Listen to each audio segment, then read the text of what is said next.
किसी ने तालाब में जहर डाल दिया। सारी मछलियां मर गईं। एक आदमी के पास बहुत बड़ी जमीन थी, लेकिन उसके दिल में हमेशा एक डर रहता था। उसे मछलियों का बहुत शौक था और वो अपनी जमीन पर मछली पालन करना चाहता था।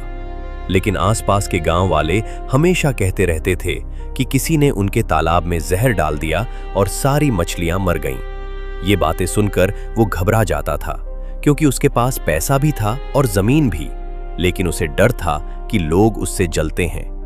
गांव वाले, रिश्तेदार, यहां तक कि कुछ दोस्त भी उसकी तरक्की से जलते थे। उसे लगता था कि कोई उसकी मछलियों को नुकसान पहुंचा सकता है। एक दिन उसकी मुलाकात फीड वाले के शोएब शेख से हुई। बातों ही बातों में उसने अपना डर उन्हें बताया। तब शोएब भाई ने एक बहुत महत्वपूर्ण बात कही। तालाब में जहर कोई बाहर से नहीं डालता, जहर हम खुद पैदा करते हैं।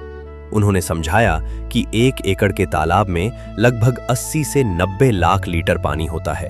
अब सोचिए, इतने बड़े पानी को जहरीला बनाने के लिए कितनी मात्रा में जहर चाहिए होगी।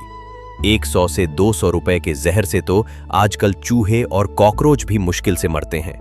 तो कोई हजारों रुपए खर्च करके आपकी मछलियों को नुकसान पहुंचाए, ये बेहद कम संभावना है। असल वजह कुछ और होती है। मछलियां खाना खाती हैं और स्लज, वेस्ट पैदा करती हैं। ये वेस्ट और बचा हुआ खाना तालाब के नीचे जमा होता रहता है।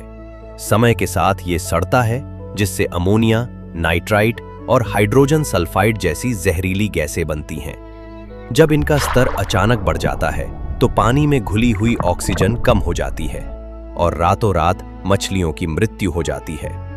लोग समझते हैं कि किसी ने जहर डाल दिया, लेकिन असल में ये पानी की गुणवत्ता बिगड़ने की समस्या होती है।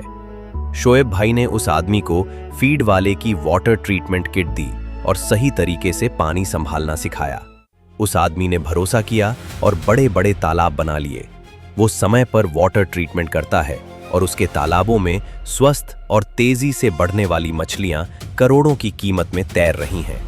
अब जो लोग पहले उससे जलते थे, आज और ज्यादा जलते हैं। अगर आप भी अपनी मछलियों को अमोनिया और जहरीली गैसों से बचाना चाहते हैं, तो फीड वाले वाटर ट्रीटमेंट किट का सही और समय पर उपयोग जरूर करें। आपके हिसाब से मछलियों की मौत का असली कारण क्या है?